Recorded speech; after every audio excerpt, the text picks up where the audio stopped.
Guys, thank you so much, and we're watching the markets in advance of the breaking news here. Now, these are the minutes from last month's meeting, after which, of course, the Fed cut interest rates, and the question is, what will happen next time? Is there any indication from the minutes about what will happen in the future? Hi, everybody. I am David Asman. And I'm Liz Klayman. Thanks for joining us. Those minutes could provide us with a lot of insight as to the Fed's worries about inflation, housing, and whether another rate cut could be coming. And let's check the markets as we wait for the Fed's announcement. Now, Liz, you and I were talking before we went on. It was down a lot further than it is now. It is negative, but just barely. It's down 4 points. The NASDAQ is down as well by also a very slight margin. Okay, in the left corner of your screen, we will be putting up the Dow Jones Industrials the whole time so you can actually see that reaction. But with just 8 seconds to go, Dow's down 13 points. NASDAQ is slightly lower. Let us go to Adam Shapiro in Washington. He's got it. Adam. Liz, there is some optimistic news in this report. Inflation is going to drop in 2008. Unemployment is under control, won't go over 5%. And GDP, although it is slowing and going to be lower than it is right now in 2008, will begin to recover in 2009 and then recover again in 2010. This is according to the Fed's forward-looking projections. Let's get right to the first graphic with GDP. 1.8 to 2.5%. That's what they're projecting in 2008. That's a drop off of where we are right now. Remember, third quarter of this year, we were at 3.9%. The Fed predicting that we will hold it somewhere between 2 and 2.7% in 2009 and 2010. Then let's look at unemployment. Unemployment is going to remain, according to the Fed, below 5% for the next 3 years. This is a pretty significant number because essentially the Fed is striving for full employment, and you almost have it here. In 2008, they're predicting unemployment to be 4.8 to 4.9%. That is a slight increase over where we are right now. It'll hold steady in 2009 and then drop down a bit to 4.7 to 4.9% in 2010. Then let's look at inflation. This is crucial for every one of us, 300 million Americans. We are right now running at about 3% inflation. Next year, inflation drops to 1.8 to 2.1%. In 2009, we're looking at about the same, 1.7 to 2%, 1.6 to 1.9%. The bottom line on this, according to the Fed, is that inflation, this is everything in terms of inflation. Fuel, housing, everything you spend a penny on. Inflation is under control and actually dropping over the next 3 years. Now, as we take a look at the Fed's projections, there's some important quotes to listen to. And specifically, the Fed is concerned about the impact of the mortgage problems and the housing market on this economy. I want to read you the first quote we've pulled from the Summary of Economic Projections and hear what the FOMC is thinking. They say that the potential for a more severe contraction in the housing sector and a substantial decline in house prices was also perceived as a risk to the central outlook for economic growth. Now, this is key. This is what they're thinking about as we go forward because they want to keep full employment. They want to keep inflation under control. If you look at the previous meeting, the minutes from October 31st, you hear almost the exact same thing when they decided to cut the federal funds rate. The quote from that meeting on October 31st, almost exactly the same. The potential for significant further weakening in housing activity and home prices represented a downside risk to the economic outlook. That was their reasoning in part as to why they cut the federal funds rate 0.25%. The bottom line on this report, inflation not only under control, but the Fed predicting that inflation will drop. Think of it in terms like this. If you're averaging a 3% raise every year, you're going to be beating inflation according to the Fed. There's lots more in this report, David. I know that you and Liz want to jump into it, so let's have at it. Adam Shapiro live from Washington. Adam just gave us pretty much the most important points here, and now we want to ask, what can we really learn from the Fed minutes as the Dow, the NASDAQ, and S&P all turn positive? Let's go straight to our panel to find out. Independent trader Eric Bolling joins us, along with Charles Payne from WStreet.com, Mike Ozanian, national editor from Forbes, and Victoria Barrett, also from Forbes magazine, associate editor. So, Eric, first to you, bottom line, any indication as to what the Fed might do at their next meeting? Well, you know, they gave sort of an innuendo recently that they may not move, and I don't think anything has really changed. The interesting part is this is a look back. This is, a look back at data as of October 31st.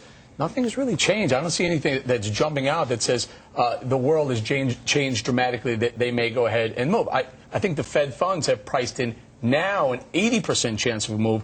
earlier in the week, or I'm sorry, earlier last week, it was up to 93% chance of a Fed move December 11th.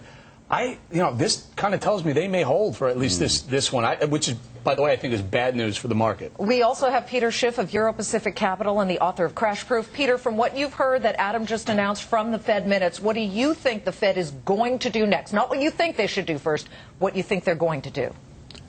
They're probably going to cut, but, I would take those minutes and throw them in a trash can. They don't mean a thing. The inflation is nowhere near 3% now. It's a lot higher, and next year it's going to be even worse. This is not information. This is disinformation. That's all the Fed does. They have an agenda. Their agenda is to try to create confidence in our financial markets, to create confidence in the dollar, but it's not going to work. We're in a real serious mess here, and it doesn't matter what the Fed says. We're not going to get out of it.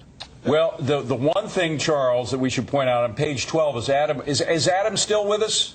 Adam Shapiro is not. Okay, Adam was telling us that on page 12 there's talk about a credit strain coming. They are concerned about a credit strain. Now, to me, that would mean if you're worried about a credit strain, that leaves a little room for lowering rates. It leaves a little room, but to Peter's point, I don't see where they try to make this all rosy or rose-colored glasses. If that was the case, we wouldn't have had the emergency rate cuts that we've had so far. But to Eric's point, I do feel like they are giving us somewhat of a forward-looking. More of a forward-looking projection than we had before. This is really fantastic news, the idea that inflation can be contained, so they do have to cut, then they have the elbow room to do so. But from what my initial reaction would be that they're not going to cut in December right now. Mike, one of the things they said was they're worried about more severe contractions in the housing market, yet Ben Bernanke says, it'll be over by spring of 2008. I'm sorry, I see the disconnect here. What's going on? I agree with David. I'm not saying what the Fed should do, but if I had to guess what the Fed will do, and based on these minutes, I think the Fed is more likely to cut than not. The reason is that will help the banks out and the financial institutions the most. They make their money from the spread. They take the deposits, they pay out a low interest, the lower the better for them, and they lend out at long. So the greater that spread, the better it is for banks. And I think for the Fed right now, the credit crunch is their main priority right now, today. And Victoria, this is your colleague who's against a rate cut. Am I right, Mike? That's right. I'm not saying this is what they should do. So he's reading the notes and suggesting there may be room for one, even though he's against one. What do you think? Well, I think our issue here is that the dollar is really weak already, and any further cuts to interest rates could weaken the dollar further and eventually lead to inflation. The Fed is trying to predict what's going to happen 6 months, a year from now, but the reality is it's very hard to tell. And inflation could really throw away a lot of the economic growth we've been seeing so far. That's my concern. I wasn't as concerned a couple weeks ago, but I'm starting to see that the housing debacle really threatens the overall economy at this point. Eric, as we're looking at the markets here, the Dow is now down about 26 points. It had popped up just slightly in the wake of the minutes being released and when Adam kind of led people through that. But as you look at their prediction, the GDP won't really recover until 2010, above 3%. Does that worry you at all? Well, no, because I think a 3% GDP in the U.S. is not bad. That's pretty darn good when you think about it. We have low inflation. Unemployment is running fantastic. Wages are going up. All things are... By the way, they said lower. They said 1.8 to 2.6, so that's significantly lower than 3. Well, but that's okay. We've had some robust years of growth. The last 5 years have been fantastic, north of 3%. This is okay. The market, the economy can take a breather as long as unemployment doesn't get out of control, as long as we have a tight labor market where wages go up and people continue to spend. This is okay. The rest of the world will continue to grow and make up for our lack of growth. This isn't a bad thing at all. Hey, Peter, I'm going to throw you a big softball here. 2 words, or two companies, Fannie Mae and Freddie Mac. Freddie Mac is down 30% today. Fannie Mae is down 24%. Between the two of them, they hold about $4 trillion in these mortgage-backed securities and mortgages themselves. Does their crashing today, the stock crashing today, foretell something about the future in the housing market? Well, it should. In my book, Crash Proof, of course, I predicted that both of these companies would go bankrupt, and I stand by that prediction. But this should be a bombshell. This should be letting people, the Pollyannas on Wall Street, who've been saying that this subprime thing is contained. These are not subprime mortgages. These are conforming loans that are going bad. And this is just the beginning. And remember, when Fannie Mae and Freddie Mac guaranteed these mortgages, they guaranteed trillions in adjustable rate mortgages where they only qualified the borrowers at the teaser rate. They didn't care about the resets, Right. and the resets are all going to be coming in the next few years. And the real question should be, what about the implied guarantee? When these companies go bankrupt, is the government going to try to stand behind it? And if that's the case, this is going to make the S&L bailout look like a Sunday school picnic. Well, maybe it took the markets a few minutes to really digest it and get indigestion, but now you look at the Dow Jones Industrials down more than 60 points. You know, I doubt Peter Schiff has anything that he really wants to say about the U.S. dollar.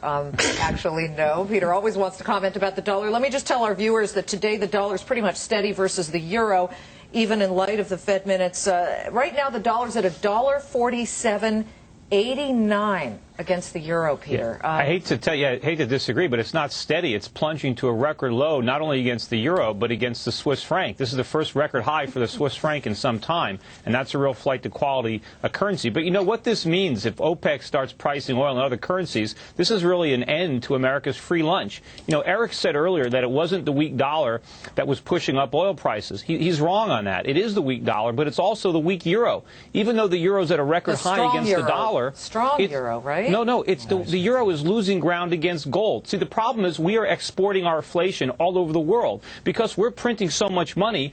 All the world's central banks are being forced to print a lot of money, too, to prop up our currency. That's what's generating inflation worldwide, and that's why oil prices and gold prices are both rising. It's all because of the inflation that the Federal Reserve is creating and that we're exporting to the rest of the world. By the way, we want Eric to get it. in here to answer your charges. But first, I got to ask you, Peter, do you believe, as Ron Paul does, that in a perfect world, we should all be able to have our own currency? We should just manufacture, get rid of the Fed, get rid of its ability to create dollars of any kind, and circulate whatever currency you want. Well, I support Ron Paul. I had an idea that happened. But, you know, I would like to go back to a constitutional money. I'd like to go back to a gold standard that served our country very well for many, many years. When we went off the gold standard in 1970, really, that's when all these inflation problems began. It's true. That's when all these, phony bubbles were blown up in the stock market, in the real estate market. We wouldn't have all these problems. We wouldn't have $100 oil if we were still on a gold standard. Just don't take us back to the time before refrigeration. Eric.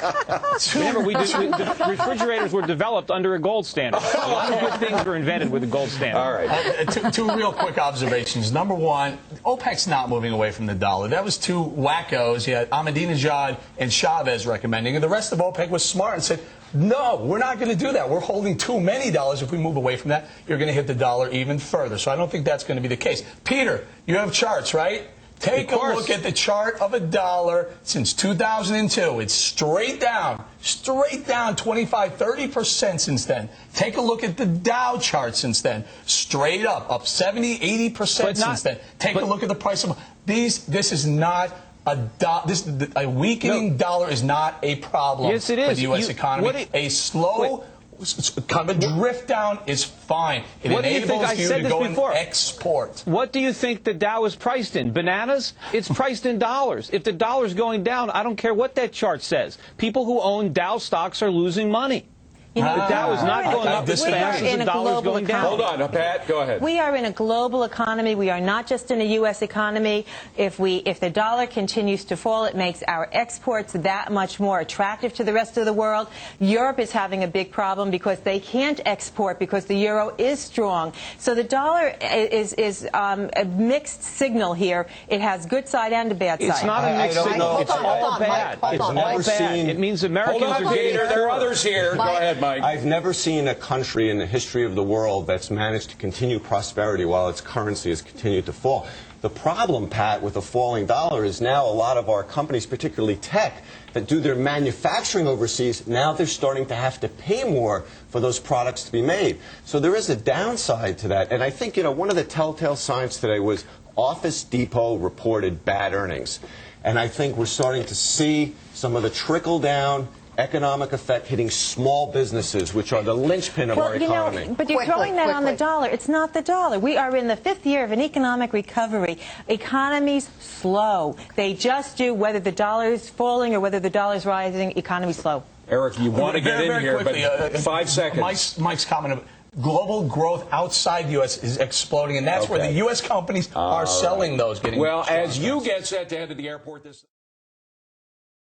Let's get back to our panel to see what they think about this. We've had a little more time to chew things over. Eric Bolling, there was a word from the 70s, stagflation. That meant you had low growth but high inflation. Is it possible that somebody like Honig, one of the reserve presidents who's very pessimistic about the future, he was against the rate lowering because he was worried about inflation. Is it possible that we could have both higher inflation and lower growth?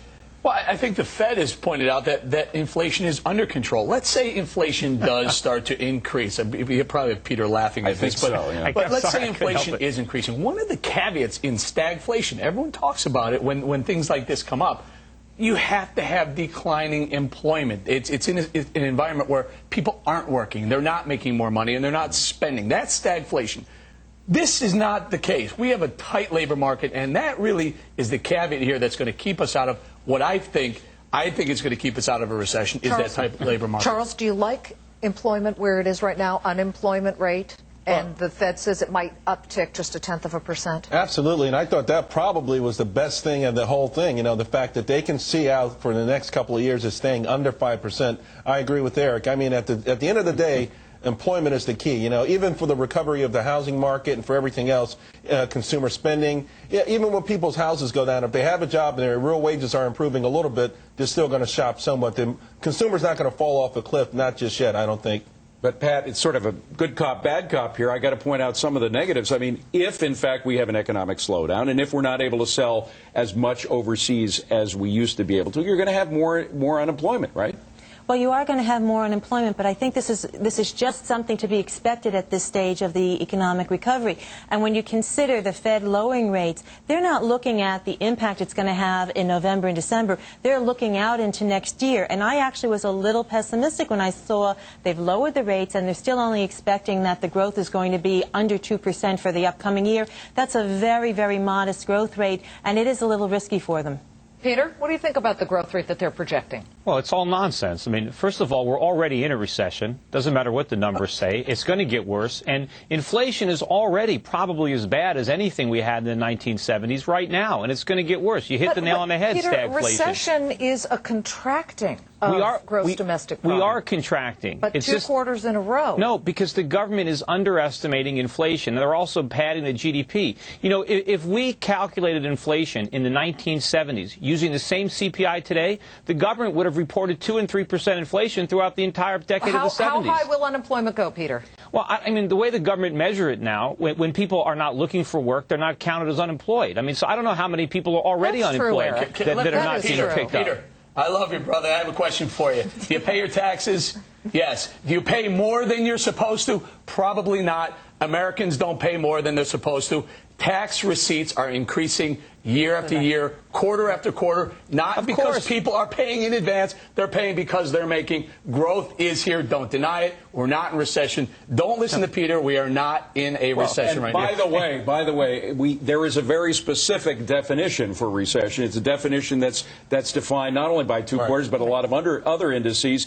There is an organization which decides when we are in a recession. So just by definition, unless, Peter, you want to create a whole new thing, which is some kind of lower growth, we're not in a recession. But the numbers are not accurate. The numbers are wrong. The last 2 recessions we've had have been so short-lived, you know, about 8 months each, compared to historically when they've been as long as 30 months, that I think what we've had is a nation that can respond quickly to a recession, monetarily, you know, from the Fed and from the federal government. You know, that's something to really consider. I don't think we're going to recession. I agree with Eric. But if we did, if that was the worst-case scenario, I think we would snap out of it really quickly. That is part of the problem. Those recessions should have been allowed to be a lot more severe than they were. The Fed pushed off those problems by creating a lot of inflation. They blew up this housing bubble. Now we're going to have to suffer a far, far deeper recession because of what the Fed did in 2001 and 2002. Pat, there are people who say that the Fed mishandled certain things as far as the housing bubble was concerned, and that's why we see the problems that we see today. Yeah, I think that they're looking at it with perfect hindsight. I think when you look at the Fed's actions, right? Exactly. I think when you look at the Fed's action, you have to look at the environment in which they were operating. They were looking at a post-9/11 environment where we did not know what the outcome was going to be. We did not know if the consumer was going to pull back completely. So I think the Fed may have caused some of this problem, but it was really inadvertent in relationship to, they were trying to to solve a different problem. I was one of the people who was warning about this excuse me. back Hold then. on, let Pat finish your I've got to point. tell you, I have a really, it's just me, I have a really hard time with not using facts to support my opinions. Okay, hold on. We'll be right back with much more on Fox Business.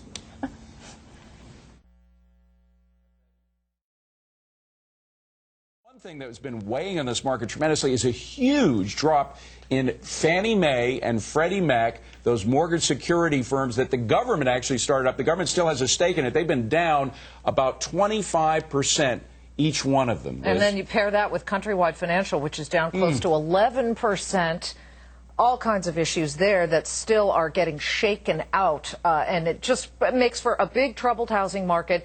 And these company stocks are getting hurt today. Freddie reporting a $2 billion loss for the third quarter, saying it's seriously considering cutting its fourth quarter dividend in half. And Fannie Mae reporting big losses just a little while back. Our Fox panel is back now to talk about how to interpret all of this. Charles Payne, this is a huge potential problem because, well, last week we talked to the president about it. He said if Fannie Mae and Freddie Mac do go under, the Treasury can't let that happen. They have a responsibility because of the historic relationship between the government and these institutions to come in and bail them out. Yeah, but you know what's so incredible is that they've gone to great lengths from the inception to always say, we're not backed by the government, we're not backed by the government, but you know, the government may have to step in. And I think one of the big problems is, I think the ultimate solution to the housing problem, for me at least, Fannie Mae and Freddie Mac were going to play a role in that. In other words, right now they buy mortgages up to $417,000.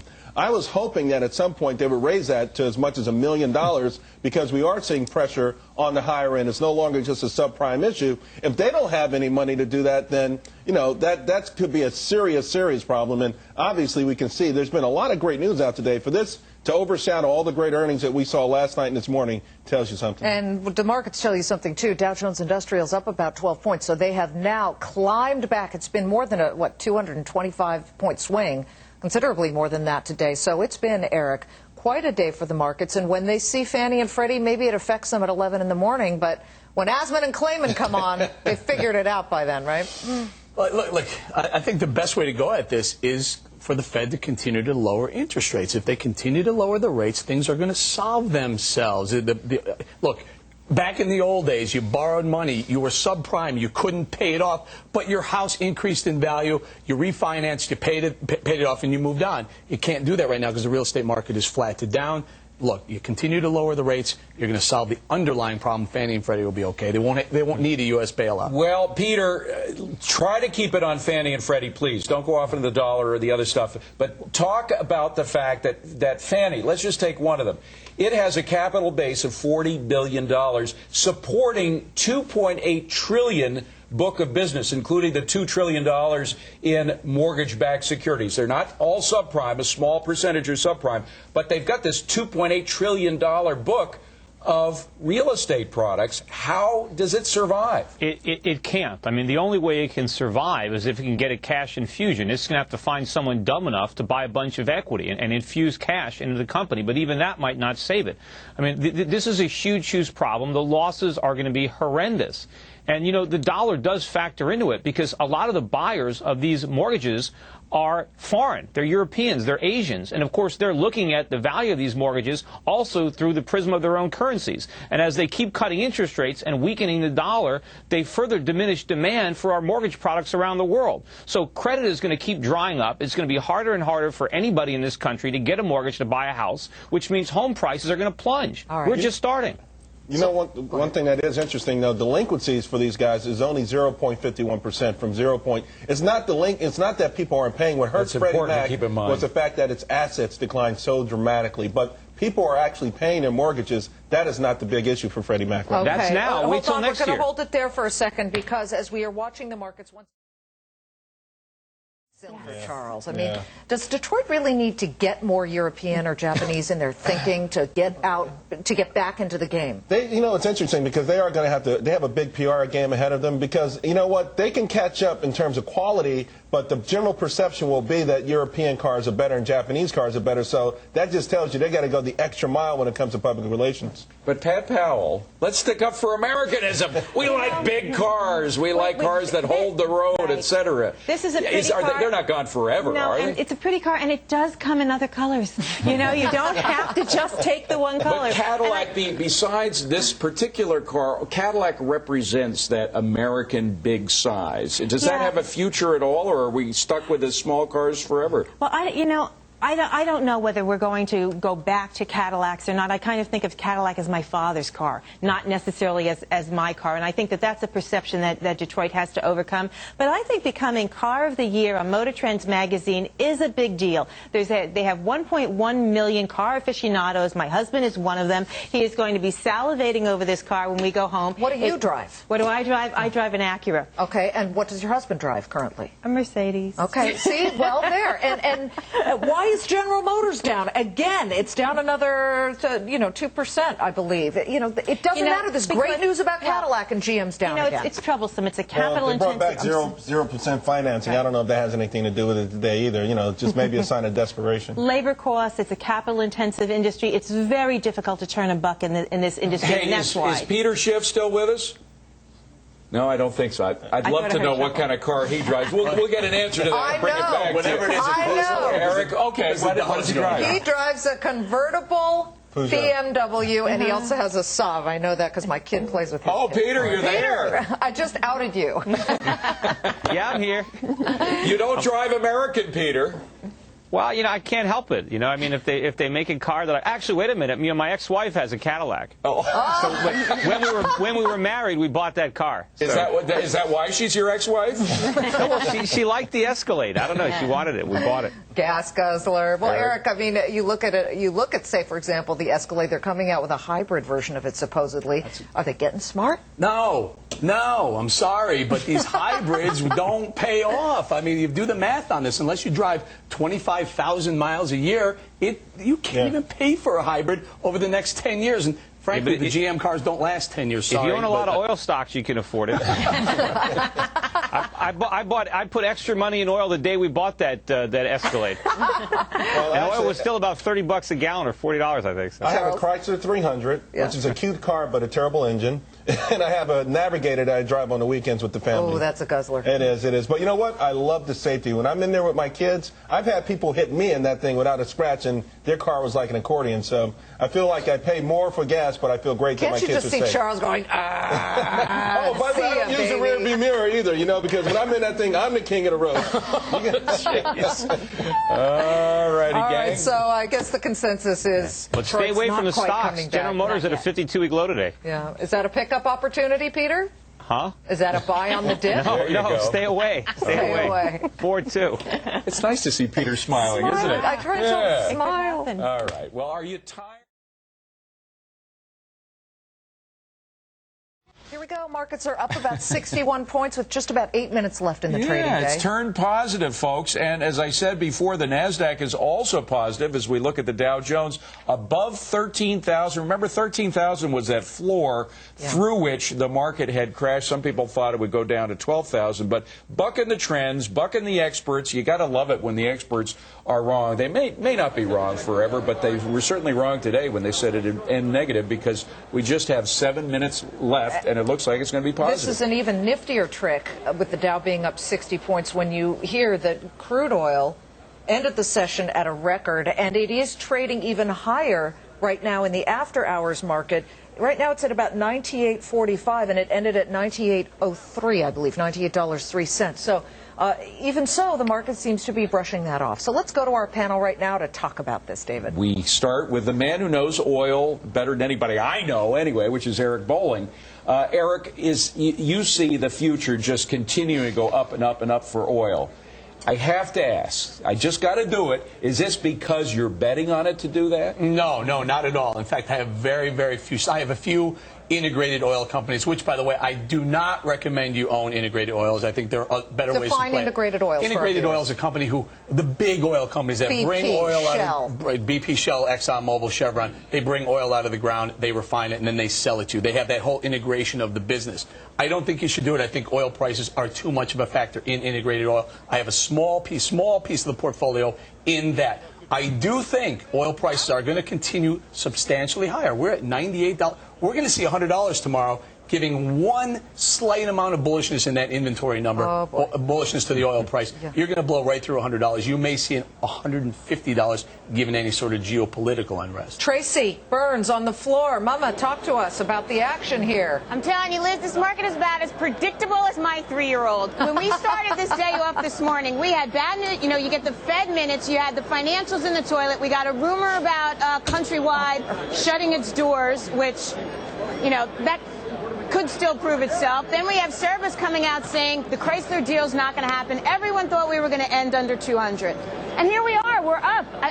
I still say it's you guys. You're our ray of sunshine. But the other theory is that the market is being very resilient.